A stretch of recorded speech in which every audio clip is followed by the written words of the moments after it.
ఊరికే సరదాగా చెప్తా. ఆయనతో నా పొజిషన్ ఎక్కడో తెలుసండి. ఇప్పుడంటే 130 రకాల కార్‌లొచ్చినాయండి. అప్పుడు ఒక్క అంబాసిడరే. అవును. హీరోగా ఆయనకి ఓన్లీ ఒక అంబాసిడర్ పంపించేవారు. నేను పొద్దున్నే నా టైం తెలుసు కదండీ! ఆయన దగ్గర నేను కలుసుకోవాలంటే నా టైం తెల్లారుజామున 3:00కి.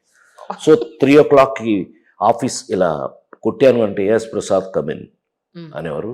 లోపలికెళ్ళి కాళ్ళకి దండం పెట్టి నుంచునేవాడిని. కారు వచ్చేది. ఆయన రెడీ అయ్యి ఇచ్చేవారు లోపల నుంచి. ఇంట్లోనే మేకప్ అండి. తెలుసు కదండీ! రామారావు ఇంటికాడే మేకప్ చేసుకునేవారు. ఆయన డ్రెస్ చేసుకునేవారు బయటకు వచ్చి.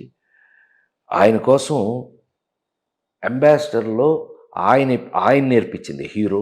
ఫ్రంట్‌లో టవల్ వేస్తారు ఆయనకి. ఇటు డ్రైవర్ ఉంటాడు. అటు ఉంటుంది కదా కూర్చునేది. దాని మీద టవల్ వేసి ఉంటుందండి. నా ప్లేస్ ఎక్కడ మరి? వెనకాల మరి మేకప్, కాస్ట్యూము ఐదుగురున్నా, ఆరుగురున్నా వెనకాలేనండి అంబాసిడర్‌లో. వెనకాల ఎక్కించేవాళ్ళు. అందరికీ దాన్ని డోర్ వేసుకునేవాళ్ళు. నా పొజిషన్ నేను నుంచుని ఉండేవాడిని అక్కడ. చేయి కట్టుకుని నుంచుని ఉంటే ఆయన అలా ఎక్కబోయి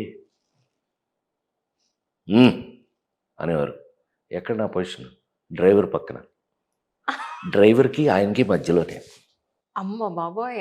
కాస్త ప్లేస్‌లో సరిపోయింది మీకు ప్లేసు. సరిపోవటం ఏంటమ్మా నేను ఆ మాత్రం ఆయన అసలు అని నేను కూర్చున్నాక ఎక్కి కూర్చుని ఆయన దాన్ని డోరేసేవారు. నేను డ్రైవరు. సో నేను ఇలా ఉండండి.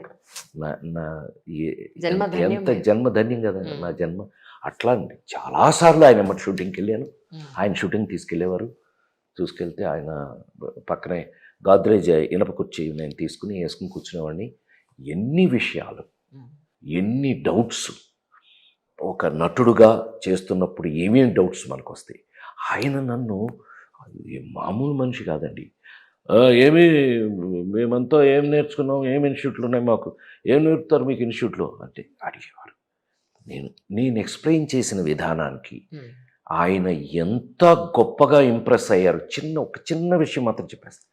ఫస్ట్ మీరు ఫెయిల్యూర్ కృష్ణుడు అండి, తర్వాత మాయాబజార్లో సక్సెస్ఫుల్ కృష్ణుడు అండి, ఈ మార్పు ఎందుకు వచ్చింది అన్న ఒకరోజు అని అంటే, మరి వారు మన ఆహార్యం మార్చారు ఒకటి అన్న, నా బిహేవియర్ మార్చారు 2 అన్న. ఇలా చెప్పుకుంటూ వెళ్తే మీ ఆహారం మార్చింది మాధవపెద్ది గోఖలే. మాధవపెద్ది సత్యం అని సింగర్ ఉండేవారు కదండి, ఆయన తమ్ముడు. ఆయన ఆర్ట్ డైరెక్టర్ మాధవపెద్ది గోఖలే. అంతకుముందు ఇట్లా ఉన్న కిరీటాన్ని గోపురం వేసి పైన నెమిలిపించాలు పెట్టి ఆ స్టెన్సిల్స్ చూపించారు నాకు ఆయన రామారావు. స్టెన్సిల్ పేపర్ చూపించారు, లోపల నుంచి అలా ఓపెన్ చేసి చూపించారు. దాని మీద వేసిన ఆ కిరీటం. మరి అదే ఇన్స్టిట్యూట్ కదండి అన్నా నేను. మరి మిమ్మల్ని అదొక ఇన్స్టిట్యూట్ కదండి. మిమ్మల్ని మరి మీరు ఎంటర్ అవుతుంటే అందరూ మీ కాళ్ళ మీద పడితే మీరు ఇలా ఉన్న వాళ్ళు అలా అయిపోయారు కదా, మీకు దేవుడైన ఫీలింగ్ వచ్చింది కదా అన్న. ఎస్ మా బిహేవియరే మారిపోయింది. మేము అంటూ మొదలుపెట్టారు ఆయన. నేను అంటారు ఆయన. తర్వాత ఎవరిని కూడా నువ్వు అని పిలవరండి ఆయన. ప్లోరల్ మీరు అని పిలుస్తారు ఆయన. మరి అదొక ఇన్స్టిట్యూట్ కదండి అన్నాను నేను. ఆయనకి ఎంత నచ్చింది అనంటే,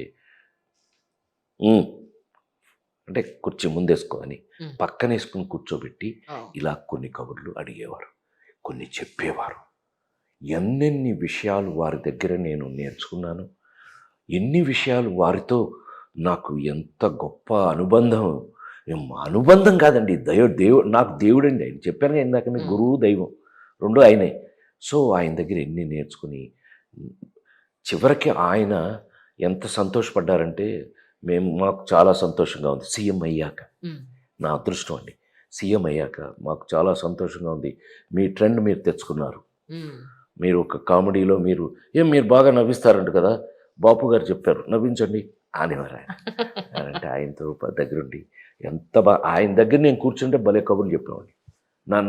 ఆయనకి నాకు తెలిసి రామారావు గారికి నేను చెప్పిన కబుర్లు బహుశా ఎవడో చెప్పున్నాడని నాకు తెలిసి. అంటే పొగరేమో నాకు తెలియదు. నేను చెప్పిన కబుర్లు మాత్రం ఆయనతో ఎవరో చెప్పుంటారు. అంత అదృష్టం నాది. వారితోటి ఎన్టీ రామారావు గారు తెలుసు అంటేనే గొప్ప విషయం.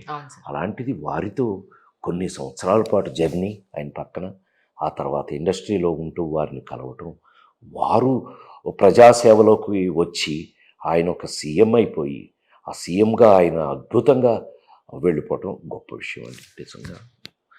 మళ్ళీ నాకు తెలుసండి, నేను అదే ఇందాక చెప్పాను కదా మీకు, దేవుడు ఎలా దేవుడు ఆయన అని చెప్పాను కదండి ఇందాక మీకు. ఈ ఈ తెలుగు వాళ్ళకి ఈ జనరేషన్కి దొరికిన దేవుడే నందమూరి తారక రామారావు.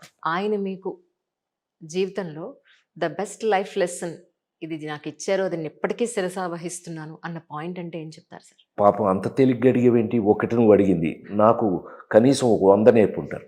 కొన్ని చెప్తాను అయ్యో సింపుల్ లైఫ్ దగ్గర నుంచి జీవితం గురించి. సార్. ప్రసాద్ ఇల్లు కొన్నారా రెడీ ఒకసారి కప్పుకున్నా.